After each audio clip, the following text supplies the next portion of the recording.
Toshkent shahar markazidan Komola mahalladan 2 qavatli uchastkamizni arzon narxiga sotilyapti. Puli nimaga arzon deysizmi aka? Xonadon egalari uyi sotib boshqa shaharga ko'chib ketishayotgan ekan. Tayyor kirib yashaydigan 2 qavatdan iborat. Farzandlaringiz bilan birga to'y hasham qilib, tutib qo'yib palay yozadigan xonadon ekan. Gaz, suv, svet, kanalizatsiyadan bu mahallada umuman muammo yo'q. Shahar markazida joylashgan Komola mahallani menimcha bilmaydigan toshkentlik akalarimiz bo'lishmasa kerak.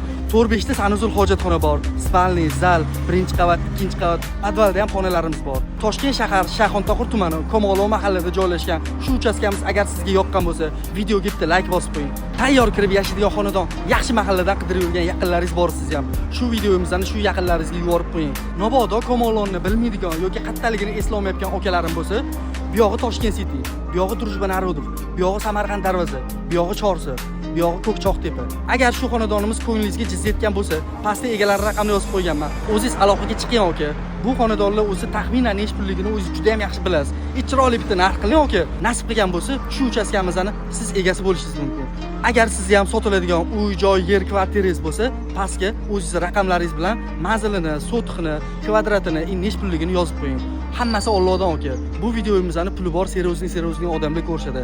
Agar nasib qilgan bo'lsa, shu kommentariy orqali ham sizni joyi sotilib ketishi mumkin. Hammaga rahmat, sog' bo'ling. Siz oldin sababini qiling, keyin Allohdan rezultat kuting.